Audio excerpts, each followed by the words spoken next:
अनन्या अपने पति रोहन की एक सच्ची और समर्पित पत्नी थी। वो दोनों उसी घर में रोहन के पिता श्री महेंद्र शर्मा के साथ रहते थे। एक बुजुर्ग व्यक्ति जिन्हें कुछ साल पहले स्ट्रोक हुआ था और अब उनका पूरा शरीर लकवाग्रस्त था। वे न बोल सकते थे न हिलजुल सकते थे। शादी से पहले ही रोहन ने अनन्या को एक सख्त चेतावनी दी थी। अनन्या, मैं तुमसे बहुत प्यार करता हूँ, रोहन ने गंभीर स्वर में कहा था। लेकिन मेरी एक बात हमेशा याद रखना, जब मैं घर पर ना हूँ तो पापा के कमरे में कभी मत जाना और उन्हें नहलाने या कपड़े बदलने की कोशिश मत करना। हमने इसके लिए एक निजी अटेंडेंट रखा है। पापा नहीं चाहते कि कोई उन्हें इस हालत में देखे। अनन्या को ये अजीब लगा, लेकिन मैं उनकी बहू हूँ, उसने कहा। मैं उनकी सेवा करना चाहती हूँ। नहीं, रोहन ने दृढ़ता से कहा। वह शर्मिंदा महसूस करते हैं, बस उनका सम्मान करो। अगर तुमने ये नियम तोड़ा तो हमारे बीच बहुत बड़ा झगड़ा हो जाएगा। रोहन से प्यार के कारण अनन्या ने उसकी बात मान ली। पूरे 2 सालों तक उसने कभी अपने ससुर के शरीर को नहीं देखा। हर दिन उनकी देखभाल अटेंडेंट रमेश ही करता था। लेकिन एक दिन रोहन को 3 दिनों के लिए बेंगलुरु एक बिजनेस मीटिंग के लिए जाना पड़ा। दूसरे दिन अचानक अनन्या को रमेश का संदेश आया। मैडम अनन्या, माफ़ कीजिए, मेरी बाइक का एक्सीडेंट हो गया है। मैं अस्पताल में हूँ। आज मैं साहब को ना तो नहला पाऊँगा ना खाना खिला पाऊँगा। अनन्या घबरा गई। उसने तुरंत किसी और अटेंडेंट को ढूंढने की कोशिश की, लेकिन कोई उपलब्ध नहीं था। आखिरकार वह महेंद्र जी के कमरे में गई। वहां का दृश्य देखकर उसका दिल कांप उठा। डायपर गंदी थी, कमरे में बदबू फैली थी। महेंद्र जी साफ तौर पर बहुत असहज थे। उनके मुंह से धीमी करा निकल रही थी। हे भगवान, अनन्या फुसफुसाई।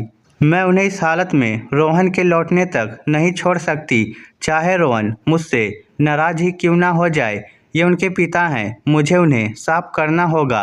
उसने एक टब लिया, गुनगुना पानी, तौलिया और कपड़ा उठाया। पापा, आज मैं ही आपको साफ कर दूं, माफ़ कीजिएगा, अनन्या ने नरमी से कहा। महेंद्र जी जवाब नहीं दे सके, लेकिन वे अनन्या को घूरते रहे। उनकी आंखों में डर था, मानो कह रहे हो, मत करो बेटी, मत करो, डरिए मत पापा। अनन्या ने कहा, मैं बहुत धीरे धीरे करूँगी। उसने सफाई शुरू की, डायपर हटाई, पैरों को साफ किया। फिर उसे उनकी पीठ और सीने को साफ करने के लिए कुर्ते जैसे नाइट वियर का ऊपरी हिस्सा उतारना पड़ा। धीरे धीरे उसने बटन खोले, कपड़ा हटाया और जैसे ही महेंद्र जी का शरीर सामने आया, अनन्या के हाथ से कपड़ा गिर गया। उसका पूरा शरीर ठंडा पड़ गया। उसने अपने मुंह पर हाथ रख लिया। महेंद्र जी का शरीर, सीना, पेट, पूरी पीठ गंभीर जलने के निशानों से भरा हुआ था। ये साधारण निशान नहीं थे, ये तीसरी डिग्री के जलने के घाव थे। त्वचा सिकुड़ी हुई, मांस छत बिछत। स्पष्ट था कि उन्होंने एक भयानक आग की त्रासदी झेली थी। लेकिन अनन्या को तोड़ देने वाली चीज कुछ और थी। उनके दाहिने कंधे पर जले हुए निशानों के बीच एक टैटू था जो पूरी तरह नष्ट नहीं हुआ था। एक बाज जो अपने पंजों में गुलाब पकड़े हुए था। अनन्या के मन में एक भूली हुई याद वापस आ गई। 20 साल पहले अनन्या जिस अनाथालय में रहती थी, उसमें आग लग गई थी। हर तरफ आग, चीख पुकार, रोते बच्चे।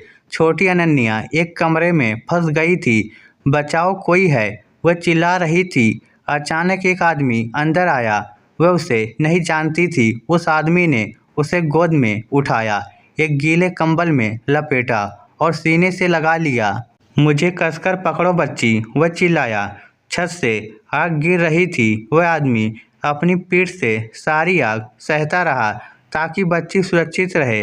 अनन्या ने उसकी दर्द भरी करा सुनी। उसकी पीठ जल रही थी। होश खोने से पहले उसने आखिरी बार जो देखा वह था उस आदमी के कंधे पर बना टैटू, एक बाज गुलाब के साथ। जब अनन्या अस्पताल में होश में आई, दमकल कर्मियों ने बताया कि उसे एक अज्ञात भले आदमी ने बचाया था, जो उसे सौंपकर बिना नाम बताए चला गया। वह आदमी फिर कभी नहीं मिला। उसका जीवनदाता अनन्या वर्तमान में लौट आई। कांपते हाथों से उसने महेंद्र जी के जले हुए निशानों को छुआ। पापा, वह रो पड़ी। क्या आप ही वो आदमी हैं? महेंद्र जी की आंखों से आंसू बह निकले। उन्होंने धीरे से आंखें बंद की, हाँ कहने के लिए। तभी अचानक अनन्या का फोन बजा। रोहन था। अनन्या, तुमने फ़ोन किया? पापा ठीक हैं? रोहन ने पूछा। रोहन, अनन्या रोते हुए बोली, तुमने मुझे क्यों नहीं बताया? ये सच तुमने मुझसे क्यों छुपाया? रोहन चुप हो गया। तुम कमरे में गई थी? मैंने निशान देखे रोहन, टैटू देखा। तुम्हारे पापा ने मुझे बचाया था जब मैं बच्ची थी। वही वजह है कि मैं आज जिंदा हूँ। तुम लोगों ने ये सब क्यों छुपाया? रोहन ने गहरी सांस ली। अनन्या, यही वजह है कि पापा नहीं चाहते थे कि तुम उन्हें इस हालत में देखो। उसने कहा। वे अपने शरीर से शर्मिंदा थे, लेकिन उससे भी ज़्यादा वे नहीं चाहते थे कि तुम मुझसे शादी सिर्फ एहसान के कारण करो। अनन्या जमीन पर बैठ गई। जब मैंने तुम्हें पहली बार पापा से मिलवाया, रोहन बोला, उन्होंने तुम्हें तुरंत पहचान लिया। उन्हें पता था कि तुम वही बच्ची हो, लेकिन उन्होंने मुझसे कहा, रोहन, उसे कभी मत बताना। मैं चाहता हूँ कि वह तुमसे प्यार करे, क्योंकि तुम रोहन हो, ना कि इसलिए कि तुम उस आदमी के बेटे हो जिसने उसकी जान बचाई। मैं नहीं चाहता कि वह खुद को हमारी कर्जदार समझे, इसलिए उन्होंने अपने घाव छुपाए, इसलिए उन्होंने तुम्हें दूर रखा।